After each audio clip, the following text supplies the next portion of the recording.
balik lagi di Sweet Daddy bareng sama Kang Sule di sini. Yang katanya udah nggak sabar pengen Rizky Febian segera menikah. Kita punya tayangannya nih. Coba kita kasih. Itu yang ngomong siapa sih? Kok kenal gua? Itu anaknya dong, itu kan Niki. Anak lo yang waktu sunat gue dateng lo gitu. Ya orang bapaknya. Iya. Jadi pernah nanya-nanya gitu ke Iki apa gimana? Iya, kalau udah lengket-lengket kayak begitu mah ya ngapain lah ditunda-tunda. Kalau misalkan udah nyaman, udah enak, bener punya niat mau hidup bersama ya buat apa pacar-pacaran, nikah aja udah. Oh. Kalau rencana tahun depan, berarti 2 tahun lagi siap nih jadi kakek Sule. Wah harus siap, harus siap, harus siap. Tapi ditanya gitu Iki udah sempet bilang apa Iki? Ya, gua mah kan udah kayak temen sama dia mah ya, udahlah. Nanti ya ini aku mau beresin dulu inilah keliling dulu lah. Kerja dulu ya. Aku mau ngumpulin dulu karena aku kan udah punya rumah, tapi aku juga kan harus menyiapkan rumah untuk nanti kan gitu. Kan kita juga nggak tahu ya kan, dia hubungannya sedekat apa, seromantis apa kan kita nggak tahu sebagai orang tua. Gitu. Tapi berhak untuk tanya hal itu. Maksudnya kan daripada terus dua-duanya Bareng-bareng. udah Nikah. Tapi kalau Kang Sula sama keluarganya Lini udah pernah ketemu atau belum? Udah sama Udah papahnya saling udah, ketemu. sama kakak-kakaknya juga Udah udah. kenal. Udah. Saling. Oh berarti Baik-baik semua lah alhamdulillah. Oh dua keluarga sih udah ketemu ya? Udah ketemu kan kalau manusia itu walaupun kita ibaratnya kita pacaran, kita menikah ya kan, yang terpenting kan silaturahmi. Mau jadi atau nggak jadi kita tetap bersilaturahmi kan. Oke. Intinya itulah. Nah waktu ketemu ngobrolinnya ke arah situ apa sekedar perkenalan? Enggak lah, enggak. Ya perkenalan aja. Gua juga- Silaturahmi aja gitu Iya, ya? ya gitu aja lah ngelawak-ngelawak gitu lah biar, Masa ketemu keluarga ngelawak juga? Oh tetap ngelawak ya? biar tahu keluarga mahal ini kalau gue pelawak gitu. Tapi Mahal ini kalau ke rumah lu nyanyi terus dong. Biar tahu kalau dia tuh penyanyi gitu. Iya benar. Setiap acara pasti nyanyi. Bisa nyanyi gitu. Emang gitu, tetangga Kang Cukur keluarganya nggak ada yang dicukur-cukur? Enggak dong. Berarti salah konsep kalau gitu. Emang orang harus sesuai pekerjaannya? Enggak gitu juga. Gue pernah ke dong. temen gue, dia ngojek dari kamar ke kamar mandi nggak naik motor dia. Iya. Tukang beca juga nggak ngangkut keluarganya ya. Beca setiap hari. Iya. Ya juga ya. Masa tukang gendang ke rumah mertua gitu? Tapi aku serius deh, ini kan semuanya pelawak komedian. Kalau misalkan di rumah sebenarnya kalian tuh ngelawak juga nggak sih? Atau malah lebih ya udah serius aja gue jadi bapak gue begini. Lu pengen Nggak- tahu? Pengen tahu. Nikah aja sama pelawak. Coba. bingung Ini gua. pertanyaan Mika banyak juga ditanya sama orang-orang. Iya, Kalau Kang Sule gimana? penasaran Ntar gue jawab juga. soalnya. Apanya? Kalau Halo. Caca. Tos. Iya. Kang Sule, sorry tangan kiri nih, sorry Caca. tangan kiri. Iya. Caca. Apa kabar? Aduh. Halo Caca. Halo, aku tuh Nyanyi lagi- dulu dong, angka 1 Ca. Itu dari tadi. Caca Andika. Ini Marsanda. Panggilannya Caca. Ini dibawa apa, Ca? Bawa apa, Ca? Ini aku tuh dari tadi lagi ngebacain dari di backstage. Aku Oke. bingung, ini tuh komen-komen dari netizen ya. Ada yang bilang, Apa tuh? Desi, Ningtia senangnya, semoga Kak Caca menemukan kebahagiaannya. Oke, berikutnya. Dari Dewi, P. Astari ikut bahagia, siapapun pasangan Kak Caca, semoga bisa membimbing dunia akhirat tulus dan setia. Ini ada lagi dari Nurul. Besok tanggal 16, spill orangnya ya, Ca. Turut berbahagia. Semoga ini Spill jodohnya. Wah. Nah, kenapa sampai ada post komen-komen seperti ini? Karena ada postingan yang ini. Nah, Yang kita mana lihat. Apaan maksudnya? Tahuan dong tangan gua. Ya, jangan. Beda banget, Beda banget. Beda ya. Tangannya beda. Nah, kita tanya sama Caca. Lu gimana? Yang tadi mah bersih ini semen mulu. Coba kita tanya sama Caca. Caca, bener nggak sudah ada pendamping jauh? Kamu omongin aja apa adanya, nggak usah jaga perasaan aku. Lupa semua. Ngomongin, Ca. Pokoknya kalau udah tanggal mainnya, udah waktunya kalian aku akan kasih tahu. Ya. Dah. Wah. Ya semoga. Itu Semoganya pede banget lo, ngapain deket-deket? Gitu. Pakai geser-geser. Sama yang on aja urusan belum kelar. Nah berarti orang barunya nih artis, pengusaha atau apa? Pengusaha. Pokoknya tunggu tanggal mainnya aja deh, itu jawabannya. Oh tunggu tanggal mainnya. Iya, ya bisa dibilang aku masih single lah sekarang. Masih single? Hah? Ini belum ada cincin. Oh, Iya. kamu tuh Sebelum kan ada istilah sebelum janur kuning melentut kan. melengkung. Ya. Oh cincin belum ada ya? Belum. Kamu tau gak cita-cita aku apa? Apa? Pengen jadi cowok yang masangin cincin di jari manis kamu.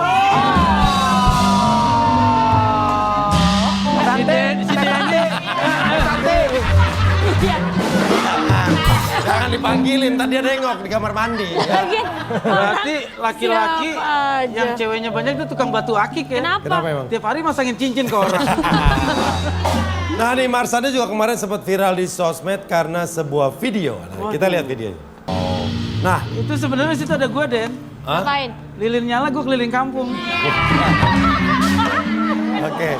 Nah, Cak, pesan apa sih Cak yang pengen disampaikan ke yang lihat video ini?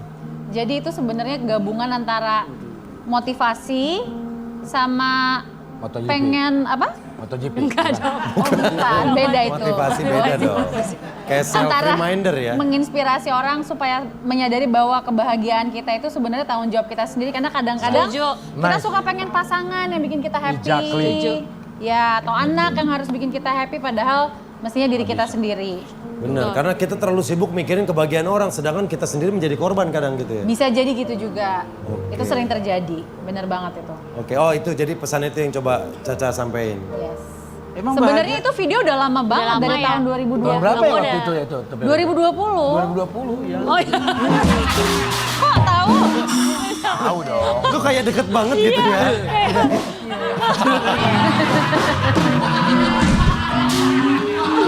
Cak, apakah cowok yang pegangan tangan itu tadi Kang Sule? Cak, please, please, please. Coba lihat ini yang pasti sih nggak hitam-hitam gitu kok. Oke, nah ini ada artikel juga Malum nih. anak motor. Oh iya ya. Anak bengkel, anak motor. Oh iya, anak bengkel. Ini kita ada artikel nih, Marsanda tegaskan penyakit dirinya tak akan menular ke sang anak. Ya, jadi Emang apa Cak yang kamu alami? kan aku kan terdiagnosa bipolar Oke. disorder tahun 2009. Iya. Nah kalau kata menurut penelitian tuh dibilang itu tuh bisa menurun sebenarnya genetik. Oke. Turunan Tapi bisa genetik, tapi itu hanya berapa persen lah, nggak nyampe 50%, asalkan pokoknya nggak akan terjadi asalkan pola asuh kepada si anak itu kita tetap dengan penuh kasih sayang, anak nggak mengalami banyak trauma, terus juga tekanan batin yang dialami anak juga maksudnya kita jaga gitu ya. Kalau misalnya itu terjaga, bipolar itu nggak akan turun ke anak gitu. Jadi aku, Ben, sama Ines itu menjadi apa ya, orang tua yang melakukan co-parenting bertiga, berusaha sekompak mungkin membuat masa kecil Sienna jadi masa kecil yang bahagia buat dia. Oke. Emang nggak menular, Den. Yang nular itu korek. Oke. Nah berarti sering ngalamin itu Cak, mood swing gitu ya? Kalau Gimana sih? Aku nggak tahu bipolar itu kayak bipolar. gimana sih. Ya, soalnya Jadi, kalau bipolar itu kan khusus perempuan ya. enggak, Laki-laki bukannya mangpolar bukan? Enggak ya? dong. Pak Polar. Bukan bibi sama mama. Bibi sama mamang jadi. Nah nih kita dengerin dari Caca. Caca kan udah banyak Iya. dapat masukan, Apa sih, mengalami juga. Iya. Kondisinya gimana sih Cak? Kayak gimana? Jadi bipolar itu kalau misalnya nggak di treatment, orangnya bisa kayak mood swing bener. Jadi kayak oke. kadang kayak up. Kalau pokoknya kalau nggak tinggi banget, rendah banget, tinggi tuh antara banget. dia Happy happy banget, banget. energinya bisa tinggi, bisa nggak tidur, terus ngomongnya cepet, banyak ide. Tapi yang berlebihan ya. Dan suka bisa sampai halusinasi kalau udah parah. Kalau yang low-nya itu orangnya depresian, bisa ada kecenderungan mau bunuh diri gitu-gitu. Tapi itu kalau nggak di treatment. Kalau orang yang bipolar dia di treatment, dia bisa jadi kayak orang yang nggak bipolar. Jadi kayak normal, bisa bekerja, bisa bersosialisasi, bisa berumah tangga, bisa jadi orang tua untuk anaknya gitu. Kalau Caca lebih yang kemana tuh? Yang Nah jadi tiap orang tuh beda-beda Ah. bipolarnya. Kalau misalnya misalnya kita semua nih, amit-amit Oke. jangan sampai punya bipolar, itu Iya, masing-masing beda-beda Iya. bentuknya. Nah kalau aku tuh lebih, kalau ketika nggak di treatment ya, itu aku lebih ke yang banyak up-nya.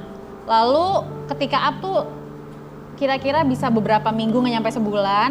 Lalu sesudahnya aku langsung low, tapi low-nya tuh lama. Tapi kalau misalnya di treatment, aku jadi bisa tetap ya berprestasi, tetap bekerja kayak Yang gini. treatmentnya tuh siapa? Kamu sendiri atau Psikiater. ada orang? Oh, psikiater. Psikiater. Oh, jadi dibimbing terus. Dibimbing. Dan itu kita ketemu psikiater tuh sebulan sekali atau 2 minggu sekali gitu. Jadi dimonitor terus. Tapi kalau- Kak, itu tetap konsumsi obat juga nggak sih kalau Ya, tetap dapat obat ada juga yang ya? bisa konsumsi obat, ada kondisi-kondisi tertentu nih, misalnya kayak kalau stresornya dalam hidup lagi tinggi, lagi banyak tekanan, itu bisa obatnya bisa naik dosisnya, tapi bisa turun juga bahkan bisa 0. Oke. Dan tapi kalau misalnya sedang mengalami di titik itu, kalau kita menyadari, oh kayaknya lagi mengalami ini nih, itu kita bisa cepat, kita tahu sadar. Bener Kontrol banget ya. kalau kita lebih sadar perasaan, Iya, bener. sadar emosi, oh nih gue gini karena gini, bentar lagi nih gue akan begini nih gitu kan. Kalau misalnya gue gini bisa lama-lama jadi pemarah nih gitu misalnya, itu ngebantu banget untuk mencegah. Oke, jadi kita ada barrier ya. Iya, Jadi bener. kita sadar Ada oh, pagernya, ada pagernya. nih, bener banget. Nggak Pemicunya terbawa apa sih? terus gitu ya. Cak, pemicunya apa sih yang bisa bikin kumat gitu, Cak? Pemicunya deh. Pemicu ya, kalau misalnya untuk orang bipolar itu kalau kurang tidur salah satunya. Oh, kurang tidur. Kurang tidur. Kalau kurang tinggi enggak kan? Itu takdir, Bang. Dan Caca juga nih pernah menulis sesuatu di buku dan sekarang malah jadi kejadian. Itu nulis Apa apa, Kak? tuh? Yang mana tuh? Coba. Nulis Oh, yang itu. Iya. Iya. Jadi gini, aku pernah tahun 2014 ya. Oke. Aku kan suka nulis puisi. Ya. Terus aku nulis satu puisi judulnya gini, tujuan aku nulis itu adalah aku pengen jadi orang yang menginspirasi banyak orang kalau aku udah meninggalkan dunia ini. Oke. Tapi aku tahu banyak yang harus aku korbankan untuk menjadi orang yang bisa menginspirasi banyak orang. Oke. Salah satunya adalah ketika kalau misalnya aku lagi lemah, aku lagi hancur, aku mengakui itu ke orang banyak, ke publik. Sehingga ketika aku lagi bangkit, orang bisa ngelihat juga, oh dia pernah hancur tapi dia bisa bangkit juga. Keren. Dan puisi yang aku tulis judulnya adalah Burn Me. Oke. Bakar aku supaya apa ya? Supaya aku bisa merasakan yang nggak enak tuh semua aku rasain agar aku akhirnya bisa menjadi orang yang lebih baik. Oke, pesannya apa aja tuh di tulisan-tulisan? Pesannya apa? Ketoprak apa? Bukan makanan. Itu menu dong. ya. Bukan Mau makanan. makan. Jadi mau bakar lagi kayak sate ya yang mirip. Iya, sate bisa tuh pesan. Iya. Jadi isinya itu Burn Me. Itu udah 2014, tapi aku inget deh. Iya, 2014 kalau nggak salah itu. Hah? Oh, Kang Sula tahu. Aku tuh punya Biar lupa. kelihatan ngobrol, namanya juga sweet daddy. Oh, iya. Biar sweet lah. Biar- Oh, jadi nanti di saat Caca mengalami titik tertentu, Pokoknya aku bilang gini, pokoknya apapun yang akan dikasih sama semesta, sama Tuhan ke aku akan hadapin itu dan aku akan putar balik itu menjadi berkah dan insya Allah bisa jadi amanah dan manfaat buat banyak orang intinya itu. luar biasa. Oke. Nah, kita punya artikel juga nih buat Caca. Kita lihat ya. Marsyanda bersyukur tumor payudara yang diidapnya jinak ini nggak akan dioperasi. Oh, berarti sempat didiagnosa ada ini juga ya, Caya?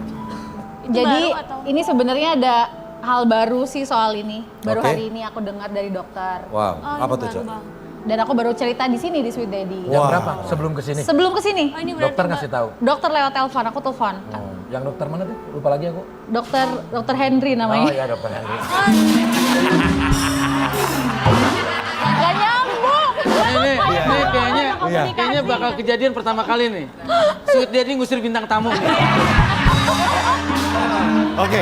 Lagi Apa, Cak? serius, lagi Apa? serius. Apa yang disampaikan sama dokter Henry? Iya, jadi dia bilang kalau melihat kondisi tumornya seperti itu kemungkinan besar harus diangkat, Oke.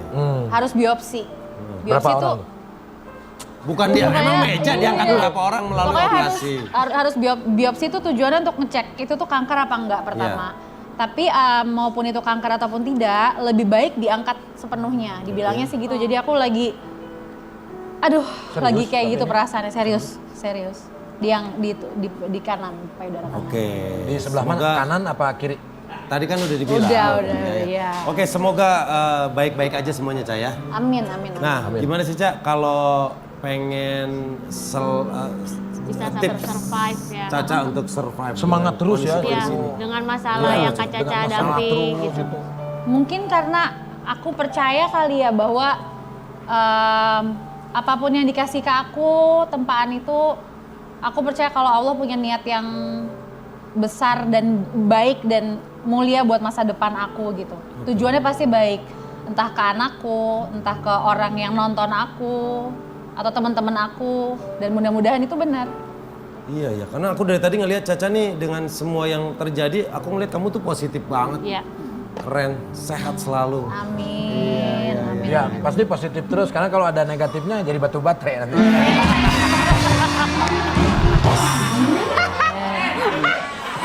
Oke Cak, Iya, setiap orang nih punya ketakutan yang terbesar. iya. Kalau ketakutan seorang Marshanda apa? Aku tuh dari di belakang sana udah takut karena tahu duduk sebelah Kang Sule. Oh,